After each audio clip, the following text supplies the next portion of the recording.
There appears to be no other takers.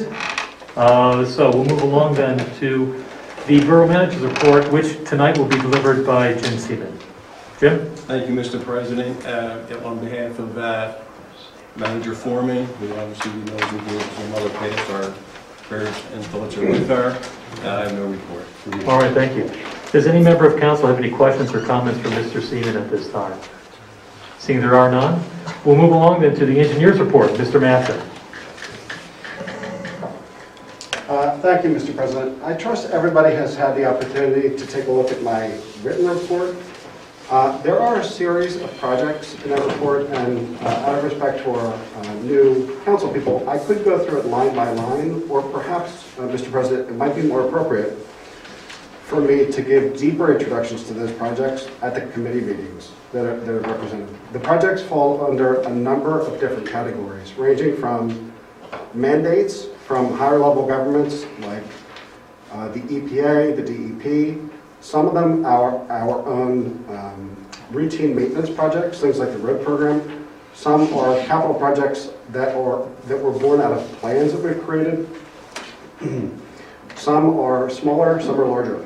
But instead of going through each one in excruciating detail, it probably might be more appropriate to address each of the individual committees and just go take a tour and give people a little bit more opportunity for a back and forth, instead of spending it could be hours going through these various projects. But just to touch on a few highlights, the Heritage Park project is really substantially complete. We haven't made the full payment to the contractor. There is one open item.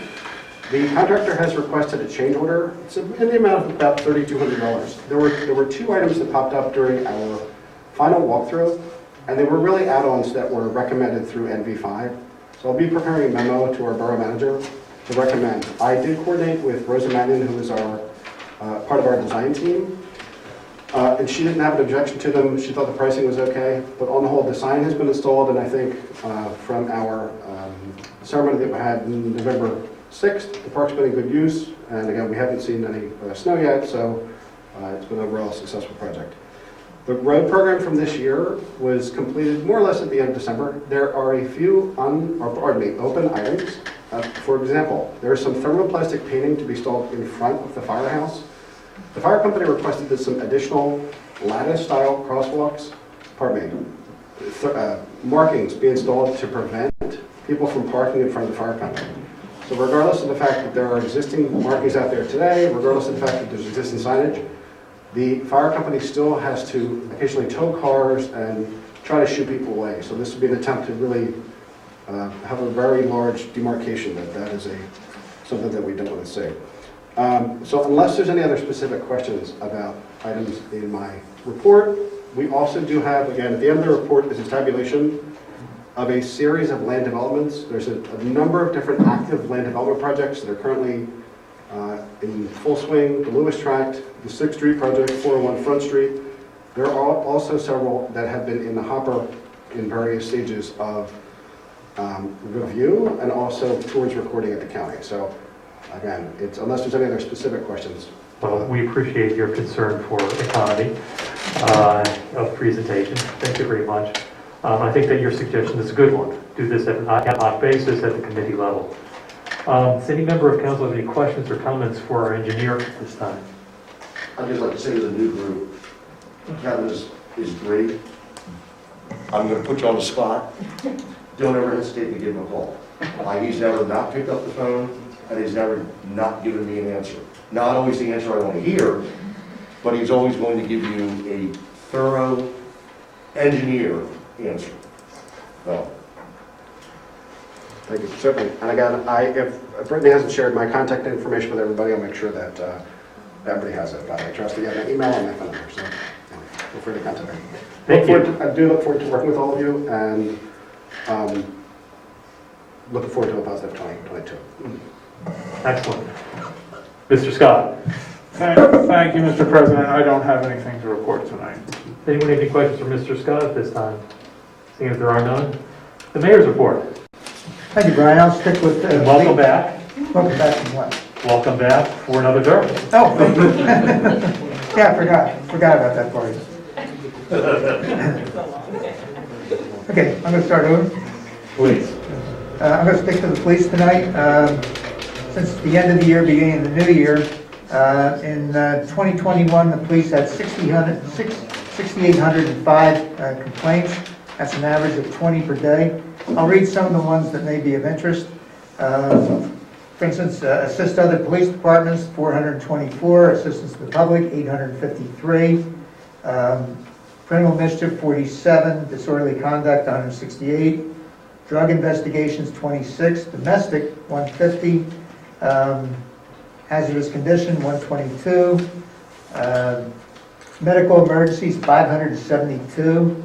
And by the way, I'm going to be talking a little bit about how we've been 4 officers down in the last year too, which made this even worse. Police information, 636. Public drunkenness, 58. And traffic accidents, 328. That's a lot. I don't ever remember having that many accidents. Police department has been down 4 officers for quite a while now. We're supposed to be at 16. We have 14. We have 12 rather. So we're looking to hire 4 more officers. They've been tested, and there's one more loop they have to go through, and that is the oral testing, which is going to be done in a couple days, next week actually. So after that, then council will be tasked with choosing the next, hopefully 4 officers. So that's it. Questions about that? Thank you, Mr. Mayor. Any questions? So I just have one question. Were the traffic accidents, I guess, I'm not sure if you're allowed to disclose that, but were they more about speeding, like collisions? It's a combination of every possible one. We have a lot of cars bump into each other here, and that's a whole different thing because there are some things that I think we need to do to help prevent that, but that's a different time. And also, Kevin, you and I have talked, about the videos in town, so we're going to get on that too, and maybe that'll help us see some of these people that bump and run. I do have an update. We did receive very positive word from our contractor, Phoenix Security, that they were able to successfully reroute or relay the information from the cameras through the fiber optic network. So that was successfully completed at the end of December.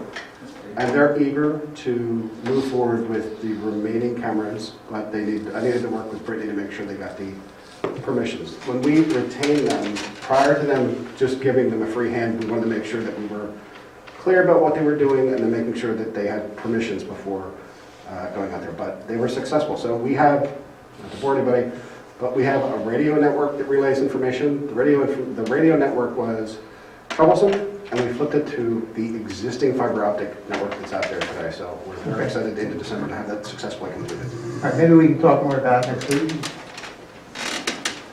Okay, thank you. All right.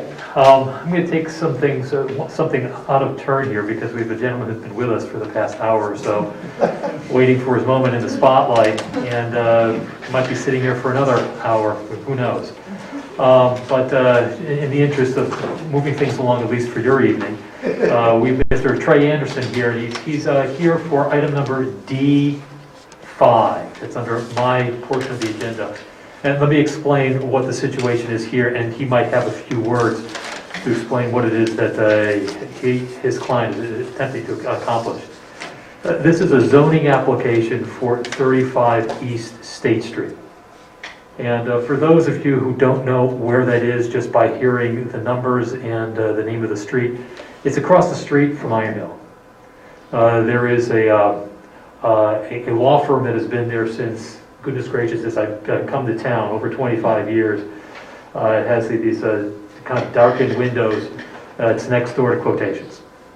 So that's what 35 East State Street is. Mr. Anderson as his client is the current owner of the optometry business that's right down the block, a couple of doors over. The optometry shop would like to increase its size. they like to move into the former law firm, principally because it allows them more room to do what they do. The reason why we hear this is because this is on its way to zoning. Zoning is an independent body from us. Unlike land development matters, where we make the final decision, on zoning matters, it's the zoning hearing board. Our decision in zoning matters is to decide whether or not we're going to send our solicitor to the zoning hearing board when they hear this matter, and ask our solicitor to usually say words in opposition to what's being requested. I suppose we can send you there to say, yes, we love this, but that doesn't seem like a, well, it can't happen. It's rare.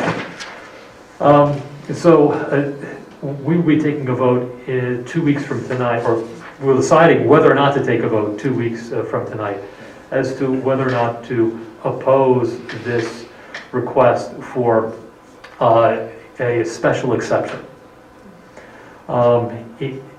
The 35 East State Street, as is almost all of State Street, is in what is called the ROA district, retail, office, and apartment. A law office is not permitted is not a permitted use in ROA. However, this law office has been there for quite some time. It was there before, best we can tell, before the zoning code. The ROA was instituted in the zoning code. So it's what's called a pre-existing non-conforming use. An optometry office is also a non-conforming use under ROA. But under our zoning code, one non-conforming use can substitute for another non-conforming use if it meets certain conditions. And the conditions are that the new use will not generate more traffic or congestion, it won't generate more parking, won't generate more noise, smoke, dust, fumes, vapors, gases, heat, odor, glare, vibration, no outdoor storage, no sanitary sewage disposal. The first stop for this particular application was with the Planning Commission, which was earlier this week. And they heard Mr. Anderson's presentation, they understand what the issue is, and their recommendation to us on a 4-0 vote was that we not oppose the special exception that's being requested. Mr. Anderson, you've been sitting here for quite some time. Perhaps you can fill us in just a little bit in terms of what it is that your client is proposing to do. So Mr. Hall put it, it's pretty straightforward. My client has purchased the existing optometry, as Mr. Hall explained, and he is looking to move in just a couple of doors down to this new location that is already the non-conforming use.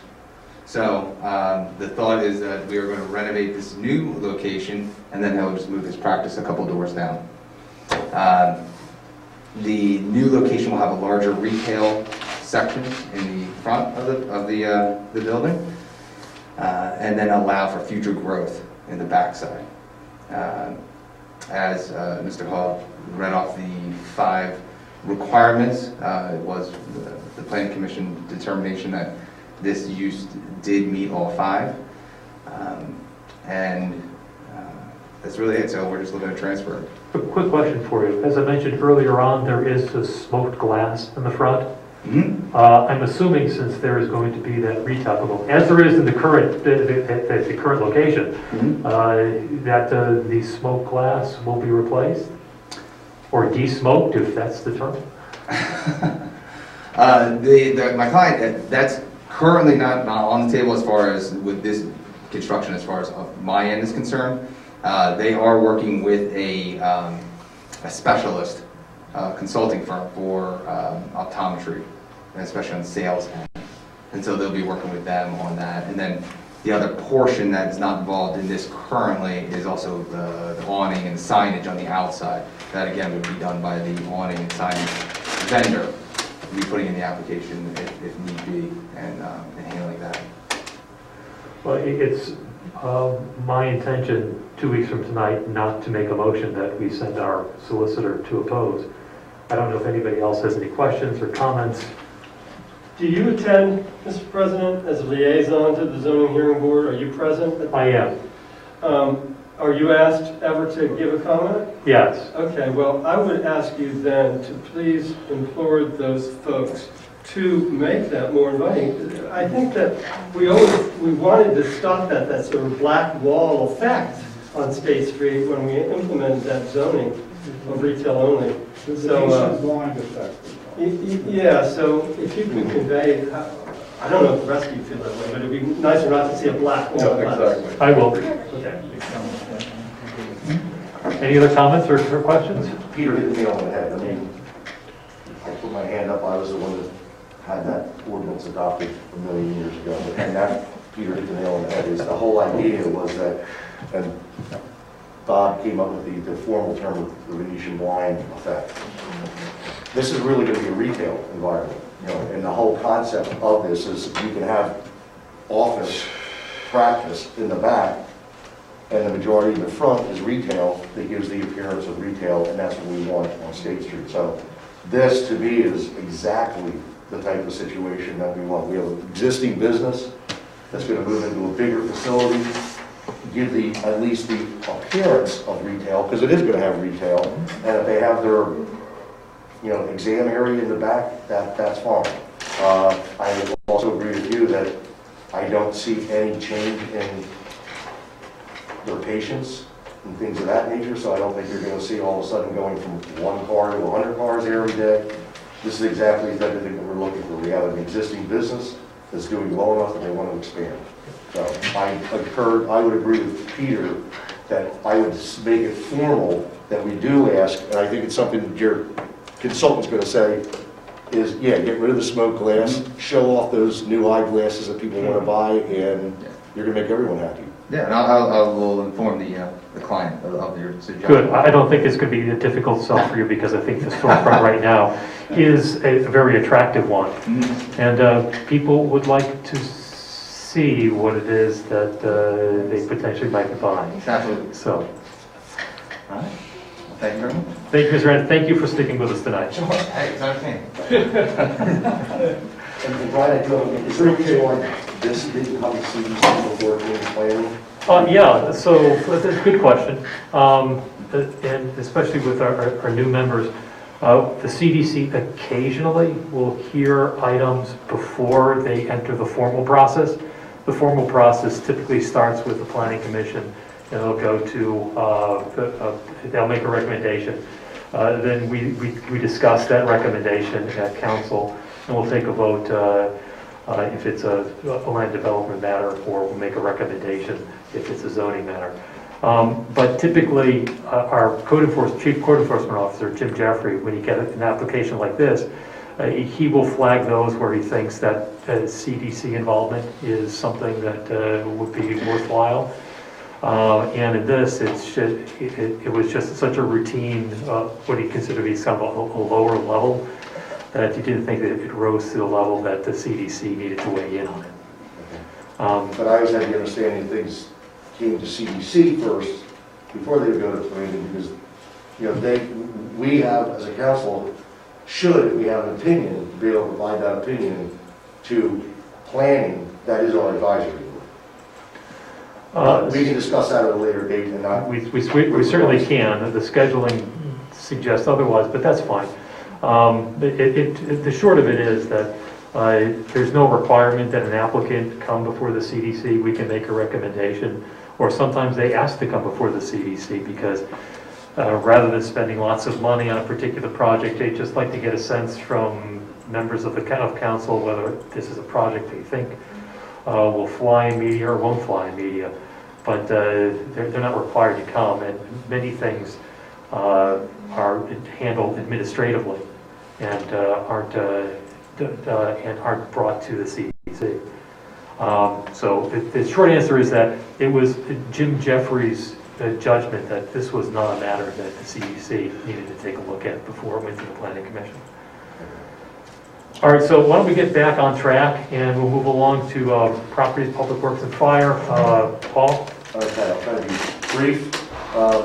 First and foremost, we're supposed to get snow tonight, snow going on Public Works. As always, they're ready to rock and roll. Hopefully it won't be too bad, so we don't have to be spending a lot of money on plowing and things of that nature, but they're ready to go. With regards to other agenda items, the number 2 is really the liquid fuels for the new members. It's really a formality, housekeeping. Liquid fuels comes from the Commonwealth of Pennsylvania. Those funds then get distributed to the 67 counties in Pennsylvania, and then the counties get to decide each municipality's share. Bottom line, we send a resolution to Delaware County asking them for money for road resurfacing, because that's what it comes from our gas tax. It can only be used for road resurfacing in a couple of other areas on the lines of road work. So that's what I'll be doing on the legislative meeting. The other one is we're starting very early this year, and I'm very happy to hear that with regards to selecting our roads that need to be resurfaced for the 2022 year. We have X amount in our budget. We have now developed a very strong matrix as far as roads that need to be done, should be done, and a timeline for those to be done. So normally there's set roads that our engineer will come out along with our public works group and recommend to us. If any member of council has a road or, a street in the town that they think we should look at, feel free to drop anybody from Brittany to me to Mike Green to Kevin an email just saying, hey, please take a look at that. And last, and I'm not even sure, I'm assuming it's Jim Jeffrey's old Explorer, which is, I think, a 1996 ex-used police car that we're finally going to be putting up on municipal. That's how we get rid of our old vehicles, because that's the way we're required to by law. So that's really it on my agenda items. I did want to bring up one other point before we got back to Brian's items. Yesterday, by somewhat of a surprise, I did submit my name to Brittany with regards to being a member of our planning commission. That was after I had looked at our website, and at that point there was still a vacancy available.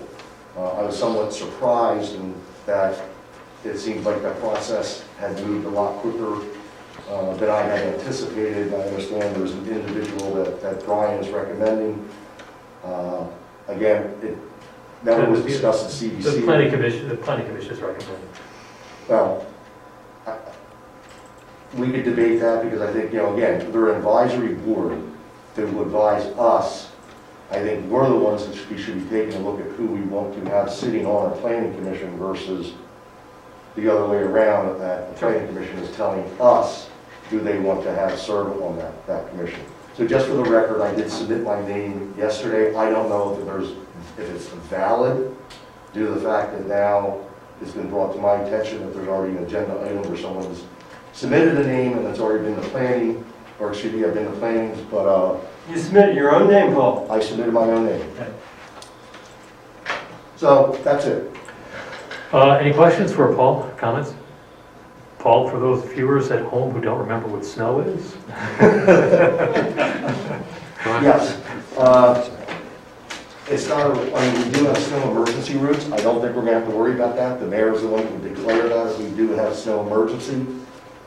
I, as a resident, always recommend that if you can talk to your neighbors, get them to park on one side of the street or the other, let the plows go through, bang out one side, then yes, move the cars to another side. It makes life a whole lot easier in the long run because you're not then worrying about serpentine back and forth between where cars have been parked and not parked for the duration.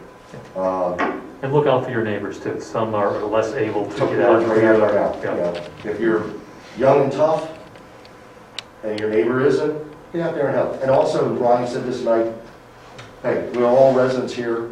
It's a lot of fun to go out there and be shoveling snow with all your neighbors. Sometimes it may be the only time you really have a chance to talk with them. So. We'll move along then. So personnel, we've got Joy Washington. Joy? Hello. Yes. So I hope I do this right. This is my first time, so,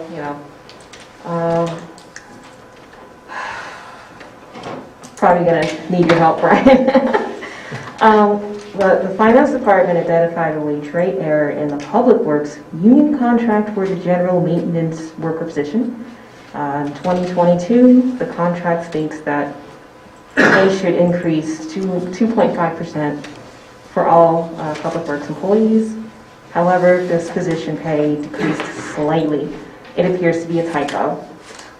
After consultation with SEIU and our solicitor, we have an MOU which rectifies the pay for this position. So because of the timing of the payroll, I'd like to get a sense of council if we can allow finance to correct this error immediately, and then in 2 weeks we can ratify the motion.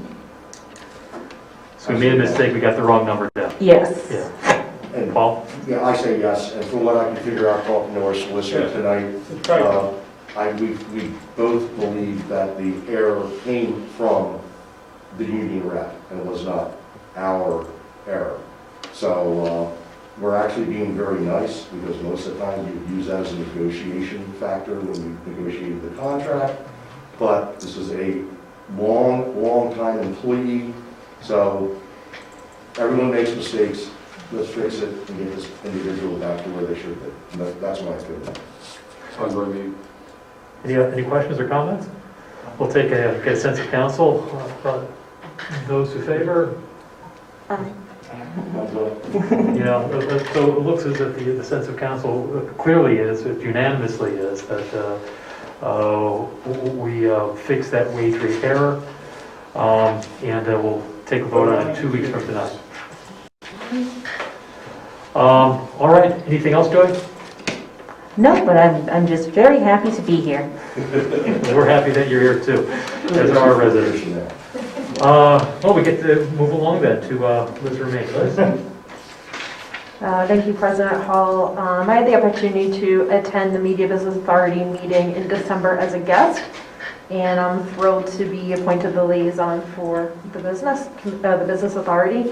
At this time, I have no report, just excited about a lot of the great energy that's going into the new year. So I seem to recall that at some point they were thinking of changing the name to the Media Business Alliance. I don't know if that's been formalized. It has not been formalized, Okay. and as you may know, there is a new executive team that will be transitioning in the month of January, and I believe that would be something that the new executive committee would be taking up and potentially formalizing. Brian, do you know, are they going to be an alliance and no longer be an authority? So would they be, would we, Borough Council is the only one that can create an authority, we're the only ones that can take it away. I'm not sure if they're asking us to dissolve. I can comment on that, just to the extent that I heard what they had to say at the Finance Committee when they made their budget presentation. At the time, it was Dave Fairman and Frank Daly at least came. I think they had another rep. What they told us was that they're going to explore this year different setups, that they're not sure they're going to want to stay with the authority. They believe that they might want to become a 501c3 because they become available for different kinds of money. Okay, but they're not sure yet, but they're thinking about it. And just to add to what Councilperson Williamson said, that is on the docket of 2022 under consideration, exactly what the direction that would be. We do want to make sure that we get a new executive leadership transition ready to go. That is going to be a discussion in the next 3, 6 months, etc. Busy times. Any questions or comments for Liz? We'll move along then to community development and HARB. That's my report. Item number 2. This is really sort of a housekeeping matter. It's a CMAQ reimbursement agreement. CMAQ, I think, is congestion mitigation, air quality, something like that. Do I have that right? Right. Excellent. Okay, I should go home now, right? It's not going to get any better. And this particular one, it's for a sidewalk program. And many of you out there probably heard us over the years talk about a project to kind of fill in the gaps in our sidewalk network. This is that project. It's taking a long time because it's administered through PennDOT, and PennDOT is it does things on its own schedule. I don't mean that as a knock. It's just the way they do things. This reimbursement agreement essentially formalizes that in terms of the construction, that PennDOT is going to pay for the construction costs 100%, which is a good thing. So all this resolution would do was authorize me and our manager to sign the document so that we can get reimbursed for the work that gets done. We don't want to turn down money, so I suggest that we pass that. Item number 3, this is a PennDOT granted for the Wayfinding project, and this one, oh my goodness, this is like playing chutes and ladders. So I'm looking at you, Mr. Mattson. Could you explain for us what this is all about? Certainly, thank you, Mr. President. So this pertains to our Borough Wayfinding project, The Borough retained the company to prepare a wayfinding plan, and then subsequently also implemented a nuts and bolts physical construction plan for the wayfinding project. We went out to bid for this. The bids came in at $928,000. The borough received 2 grants to help to support this project because there were 2 considerable portions of the project. One had to do with the signs, and there was another element of the project that had to do with the crosswalks on Baltimore Pike. So there were 8 intersections along the pike that were scheduled to have very nice decorative thermoplastic stamped asphalt crosswalks. The overall cost, for the overall project was $235,000. Over the original $928 or so, puts us at about 25% of this project. PennDOT's portion of the grant, of the $235,000, was only $60,000. So it was a $60,000 grant that we received. PennDOT came to us a couple months ago, and they said, we don't like your bidder. And I said, why? And they said, because he's not PennDOT qualified. And I said, well, that disappoints me, because before we went out to bid, we called you guys and we wanted to make sure that we were playing by the rules that you dictated. And we have emails, we had meetings, and I said, are you sure that we're going to go down this path? So we had some we had a different interpretation about whether or not these rules were even applicable. I wasn't very happy. However, in this case, the low bidder, who is qualified according to every other standard, is actually a net positive $10,000 for us, which means even without the support of this grant, the borough still saves $10,000. And what I mean by that is if we had to choose the approved PennDOT qualified bidder, our bid price would be about $1 million. So the low bidder, who is qualified in my opinion, is about $930,000 and change. So that $60,000 that we would have received from PennDOT wouldn't have even covered the cost of the second bidder. So it's kind of silly. There was some good news with this because we did hear last month that PennDOT is helping us with this project by offering from a completely different department to completely repave Baltimore Pike, which is tantamount to several $100,000. At a minimum, the portions that we needed paved were about $400,000. So there's been a lot of moving parts with this. Much of PennDOT has been very helpful. Even the grantors were helpful when they finally did explain the long network of linkage of their language, which I was frustrated with. But overall, the motion tonight is to reject the original grant, which was in the amount of $60,000.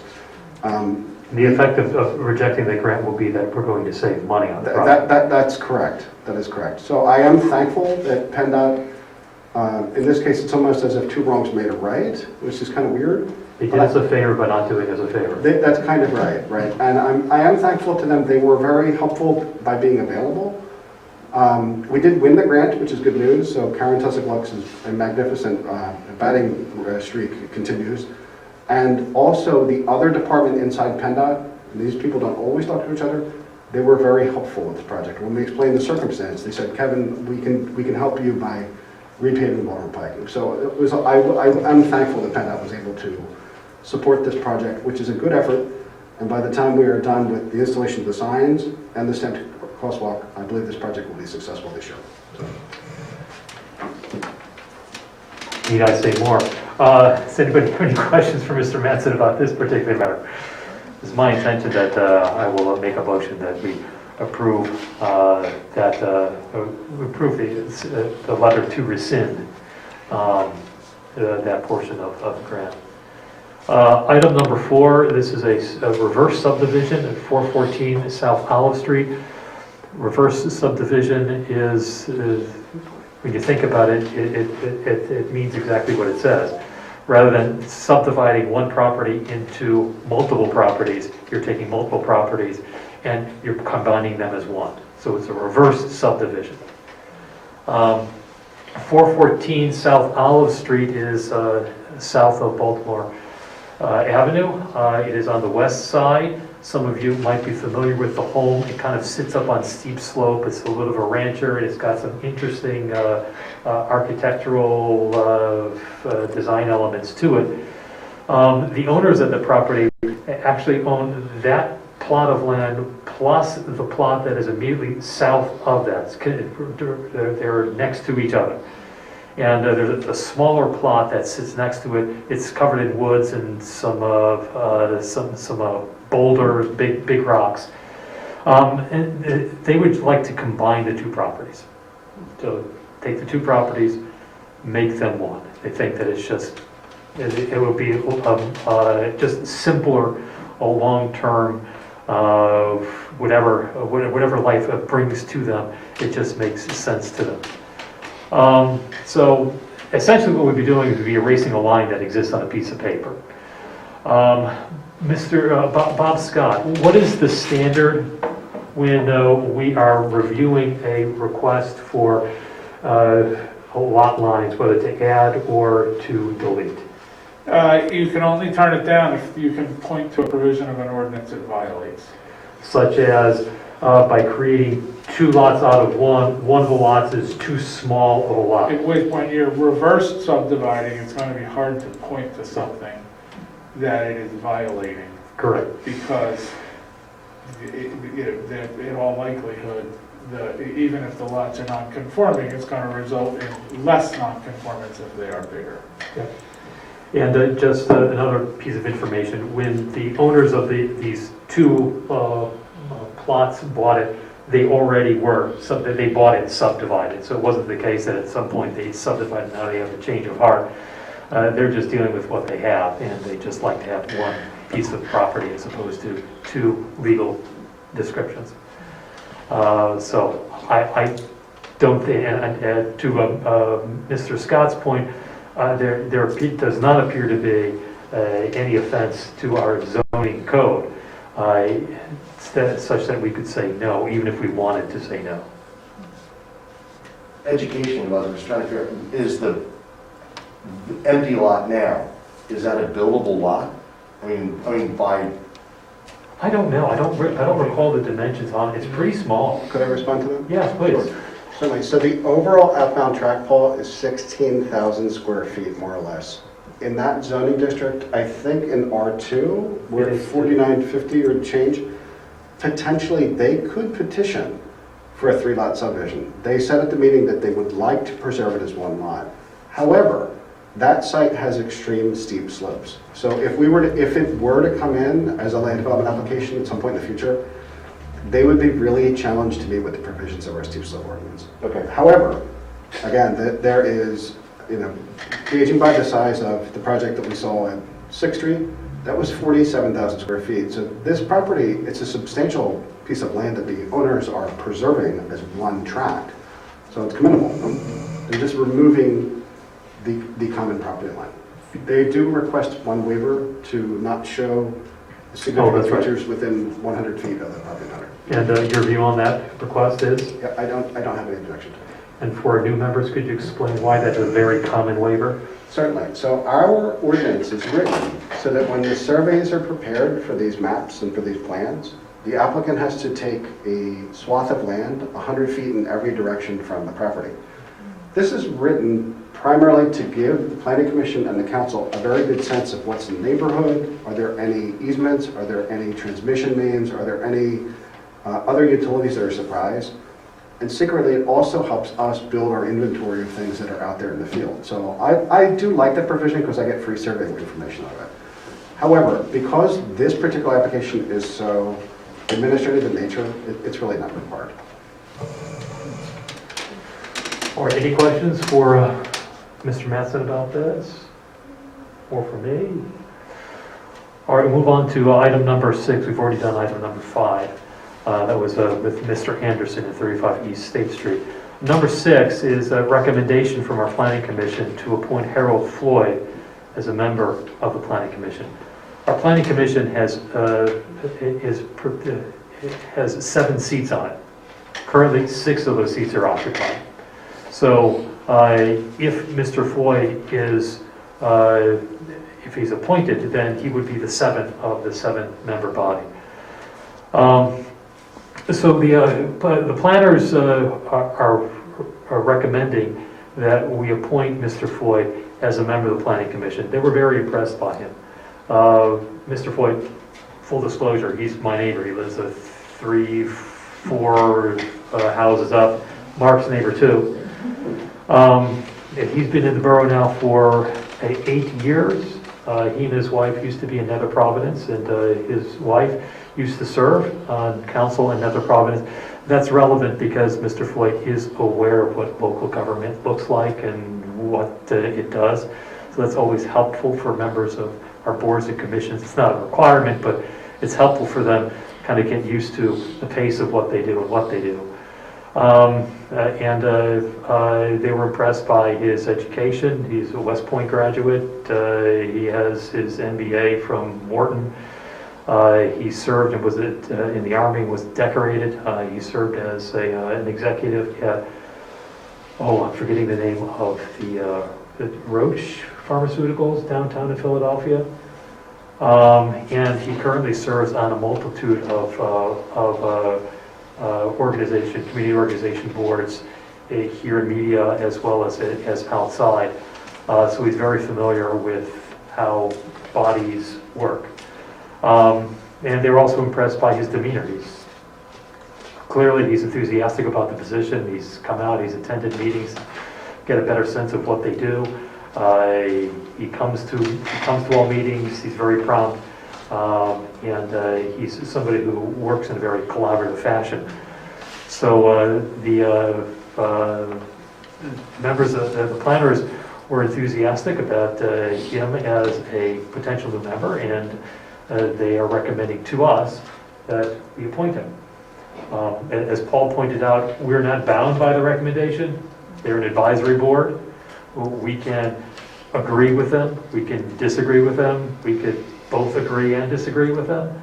That's up to us, but typically we listen to what they have to say and we weight what they have to say, usually fairly heavily, especially when it comes to appointments, because they have a better sense of how they as a body work and who will fit in well, who will be a good addition and who might not be as good of an addition. So based upon their recommendation, and I know the gentleman, he's a very solid, reasonable, thoughtful person. I think he would make a fine addition. He's also an engineer, which can't hurt when it comes to the issues that occasionally come before the Planning Commission. So it's my intention to move that we appoint him as a member 2 weeks from tonight. Questions, comments? I'm comfortable with Mr. Floyd is to be a great applicant. I regret to say, because it seems like I've been saying this more often, is the procedure. You know, this individual advises us.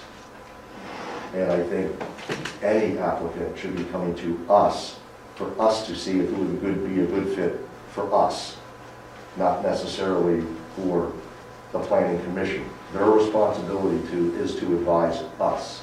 So we need to find the individuals that we feel would be a good fit to serve us. I was just surprised because literally the opening was still referenced on the website, things of that nature, and literally I sent my notice to Brittany yesterday, and literally the response I got was, we already have 7 members. And then she came back with, well, no, not really, and then filled me in on this. I don't know if any other member of council was even aware that we had received any applications. So this is just one of these things I think we we should look at the applicants and decide if it's the fit that we want to advise us versus Mr. Hall's opinion that the advisory committee tells us who they want to have serve on their committee. It's a valid point. I do think that there is quite a bit of value to the planning commission as an independent body, making recommendations to us on that basis. I think there is value to that. But I hear your point, but I think that in this case, it's kind of a moot conversation because this is just such a solid, thoughtful fella that I'm confident that he's going to make a fine member. So, Mr. Hall, can I talk about the procedural issue? Because I don't think anybody's going to argue that Mr. Floyd's not a bad addition. It's really more about the process. And I think there's an information asymmetry here. We all, we're listening to you. All of you are saying he's a great guy, right? We don't have in front of us the other resumes that were presented, perhaps. And so, to Paul's point, I think he's right. These are advisors to us. And if we do allow them to simply self-select over and over again, there could be a drift away from the things that we want them to do. So I think that he's right on that. So I think that we should look at the process the next time and try to balance both their interests and ours in the process somehow. I'm not suggesting exactly how to do it, but at least seeing the resumes, I would like that. Didn't you get this resume? I don't know. Did I? I know it was in Dropbox. Did we? It was in the Dropbox. I take it all back. Yeah. so, I mean, if it's in a Dropbox, that's one thing. I didn't get anything saying there's a resume in the Dropbox. It was also still referenced that there was an opening. And I will sit there and say that I don't know if I'd be not a bad person to assist them. I've written many of our ordinances that we have in existence, chaired the comp plan of forget when it was, served on the latest comp plan, and to be honest, one of the reasons I did decide to throw my name in the hat is because I do sometimes wonder if our planning commission understands sometimes what their role is, as well as providing them historical perspective as to why things have been done. And to be very candid, I've found, working with the hybrid form-based zoning, I've been working with some of the members, and we do have some very good members of the planning commission that I thought that somebody like myself might be able to provide value to an already good group of individuals. Again, it's procedurally, I just find it interesting that I think things need to be looked at a little bit differently. I will say again, I think CDC needs to see some of these things. I mean, we have committees, but it seems like certain things don't get to committee, then all of a sudden get dropped in an agenda for all of council. So I think Peter has some valid points that we need to re-examine our procedures. Sure, it's always worthwhile for us to take a look and maybe the ways that we can improve things. That's all I got. Any other questions or comments? All right, Kevin, you're up. Thank you, Mr. President. I have a really brief report. We did not meet on Tuesday for rec for a combination of COVID and family commitments, so rec did not meet this month. We will postpone that to February. We don't really do a lot in the winter other than maybe playing the family dance, but with COVID and numbers, we have kind of shelved that at least for the near future. So as far as Board of Health, as you know, the county is now having a health department. Tentatively, they were supposed to be up and running by now. I haven't heard anything 100%. So once I hear what they're doing, then we can revise our own Board of Health and do that to reflect the changes, because again, they're going to be doing the restaurant inspections, and that will cause a loss of revenue. So we'll have to revise the kind of direction of Board of Health over the next few months. Other than that, my first duty as Chair of Public Safety is to announce I did send a message to the Chief indicating that I'm now the Chair, and we will hopefully be meeting somewhere in the near future. And I realize that the big needs with public safety is a police officer, so that is certainly going to be the first priority that public safety will be working on. And we'll have our first meeting for the end of the month, and we'll kind of go from there. And that is my report. Thanks, Kevin. Any questions? Yes, I have a question. For some of the public safety concerns and line items, will you also consider, discussing pedestrian safety and like the speeding that tends to happen in media? Oh yeah, that's been an ongoing thing with public safety. Oh, great, Yeah. great. And the speeding part, as the chief always reminds us, you can't legislate people's behavior. Right. And that is, just like open space is something ongoing in council. Yeah. That's certainly something that's ongoing in public safety. And, we hear people's concerns, but again, as Paul's always, you can't legislate what people do. That's what it really comes down to. But yes, that's where traffic calming and all the other things that we've been implementing has come into. So we certainly take that as a priority, and we do whatever we can to meet that head on. You know what I think could be really helpful for Joy? Because Joy, you haven't seen these yet, but occasionally we do get concerns from residents about cars on their streets, and they appear to be driving too fast. And we'll have the chief will go out and he'll install the radar device. And it's up for usually about a week or so, and then it generates the data. I wonder if the chief would be able to provide some of those to Joy so she can get a sense of a flavor for that. What we've learned over the years is that the vast majority of the vehicles in town, they appear to be driving within the speed limit. But it's fascinating stuff. It's worthwhile taking a look at. And you'll probably see more of this in the next few years. So it'd be kind of cool to take a look at it. Yeah, I'm sure because it gives a printout of every time they do a monitor like that. I'm sure the data is stored somewhere. And, I don't know, Kevin, is it possible to? It's a web-based system. So you could reach out and see what they're. I mean, it's like Brian had said. It's frustrating. Most cars are within 5 to 10 miles an hour of the speed limit. There are very, very few that are going way over, and it's just the perception that people have. When you see a car flying down the street, you always think it's going faster. Right. And Joy, you may know this, you may not. It's a state code that Borough's minimal speed limit is 25. So in Unless it's media, school or hospital, I think, or something like that. well, schools and stuff like that, but we're 25, and then don't hold me to this, but with VASCAR, which is the only way you can pick up speeding now, we don't allow radar in local municipalities. I think there's a 10-mile variance. 9, I think. 9. Yeah. So literally, before they can even legitimately ticket somebody, that person could be doing 34 miles an hour. And you're right, when you're going down one of the numbered streets or even one of the main streets and somebody's doing 34, it gives the appearance that they're doing 75. My big thing, I'm more concerned with our own residents that don't want to stop at stop signs. Right. Even tonight, I was out walking the dog, and at 6 o'clock at night, the majority of people cruising around town are us. And it's frustrating when you just sit there and see roll through, or not even roll through, just go through. The sign says stop, not rolling stop. And it's us. Yeah. And it's us. So I sit there and push all the time, and I think we all need to do is to tell us to stop. Because if we stop, the car behind us doesn't have any choice than to stop.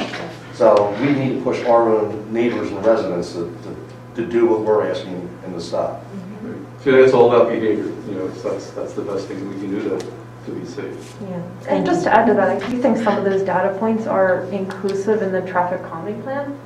I don't know the last time that was updated. I know the traffic calming plan was adopted within the last year or whatever, so I don't know if there's more updated numbers, but that might be helpful. Because there is a lot about rolling stop signs as someone who almost got ran over. Just crossing the street getting here. Was that you? No. Sorry. I your head. No, I literally got. Because I yelled at you, sorry. No, I literally got hit by a car myself walking right here about a week ago. You're right here where the painting is just slow and Well, stop. It's not been a good week. Yeah, it hasn't. No, that was literally, I was 1 block Um, away, and it was the same thing. It was like, the person he was coming down Jackson, making a right on the 4th, and never even, I don't think the person touched the brakes. So.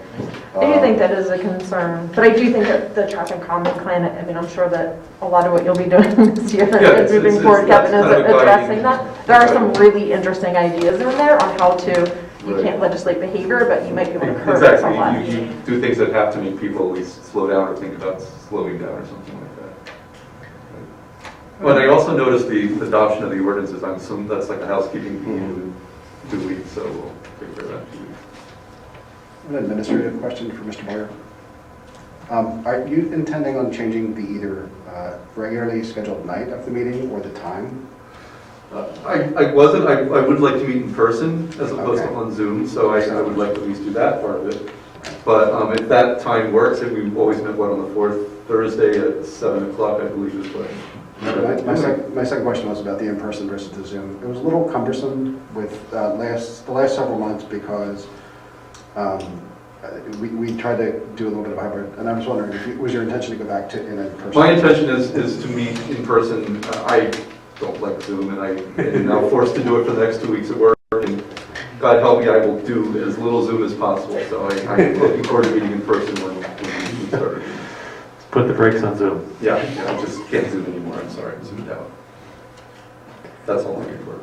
All right, Peter, man in yellow. Oh. Anyway, it's backwards. Are you on yours on backwards? I can't see my face. I think he does. Anyway. I don't have anything to report. Lovely. Welcome, the three of you. What a smashing entrance you've all made. I'm so impressed. Really, I really am. Even though you haven't spoken much yet, but you're about to. So that's all I have to say for now. Well, on to Mark Pakoff, the gentleman who has an angel for a centerfold as his ringtone. That we know about him. Well, I must say, Brian, my cousin married the daughter of Peter Wolf, the drummer for Jake. So, plus, it certainly dates me, having seen them live in concert. First, I'll look at the purse. The Environmental Advisory Council has 2 openings. If anyone is interested, you can get in touch with Brittany. One of them is a member, Brendan O'Riordan, who'd served for many years, just did not renew, did not get appointed again, and let everybody know about that. So there was some time. The other is my item of business, which is me. My resignation letter I submitted before the end of the year so that it could be on this agenda. I did not expect to have it under my name, and Paul, of course, spoke about himself in his report as well, so it was pretty impressive. So that will be up for a vote. The other thing to know is that at next Thursday's meeting, there may be a recommendation for a member for the Environmental Advisory Committee. There have been a couple of people who've approached over the last year, and I've been in touch with Brittany Walt Kressler, the chairman. There may be one name that I'll be bringing forth in 2 weeks. For a vote, or? For a vote, yeah. But it would be something I'd let you know about ahead of time. And I'd introduce that individual. We just haven't met yet. And if it has to wait till February for procedural reasons, we will do that as well. I just want to let everybody know that that's a possibility. Down 2, and it would be better to get somebody on board as quick as possible. The other item, the plastic ban ordinance, plastic bag ban ordinance that was presented, and there was a lot of feedback. They are continuing to work on it. There's no plans to bring it as yet. It's not coming this month, but we'll be meeting, and I know they're going to meet with, we're going to meet with President Hall as well, the committee that's working on that in early February. So that may be on the docket for next month or March. Those are the only items that are involved in the EAC. Thank you. Anybody have any questions for Mark? Can I talk about it? I intend to oppose that resignation, by the way. I think you need to get resigned to it. It's going to happen. I have no questions for you. All right then, so we have now the opportunity for our second installment of public comment and privileges of floor. We no longer have anyone with us this evening physically present. Mr. Seaman, have we received any email requests for comment or questions since the beginning of tonight's meeting? We have not, Mr. President, but I would like to thank Ms. Rubino for her behind-the-scenes screening of comments for us. Thank you, Karen. Yes. All right then, I so, have one quick thing, I do apologize, I wrote that BDU Center contacted me, they wanted to let us know, and it's just letting us know that they are going to probably be changing the name of the Media Youth Center to the Jumbo Johnson Memorial Media Youth Center. It's something that they've been talking about, there may be some financial assistance possibly due to that. The other thing that they are doing, they are putting together a group of media residents to work on a capital campaign. Because part of, we talked about the open space and that document, they recognize the need for more recreational facilities for our borough residents. The youth center has been there since the early 40s. They're looking to try to be able to upgrade things such as HVAC, things of that nature. Right now, the facility really cannot be used that much from June until September because it's old school that, hey, if you're going to go play basketball, you have a fan going and that's about it. Nowadays, in order to have it, they plan on trying to do air conditioning, things of that nature. There's really nothing more than the current president gave me a call as a past president to say, hey, this is what we're looking to do. But they, without a doubt, want to get more involved working with us and REC to see what other things that the youth center can do to better provide services to predominantly our youth, but also the adults of our community. well, Paul, it's great timing. We're going to be talking about our open space parks, recreation, and bicycle routes plan. And that squarely fits within that plan, so. It's a great facility. We all feel that there's times where it's underutilized. I mean, this time of year, if you live on 6th Street, everyone comes and screams at us because Youth Way is used day in and day out.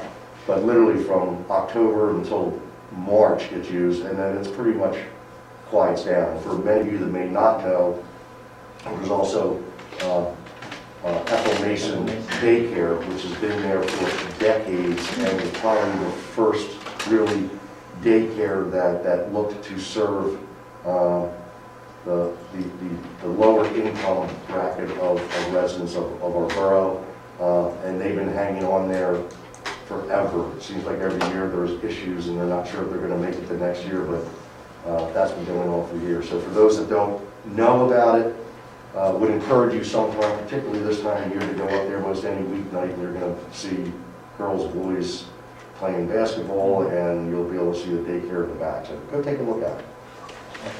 Thanks, Paul. Any other comments or questions before we entertain a motion to adjourn? All right, motion to adjourn. Remember, we do not need a second. Is there a motion? All in favor, please say aye. Aye. Those opposed, please say nay.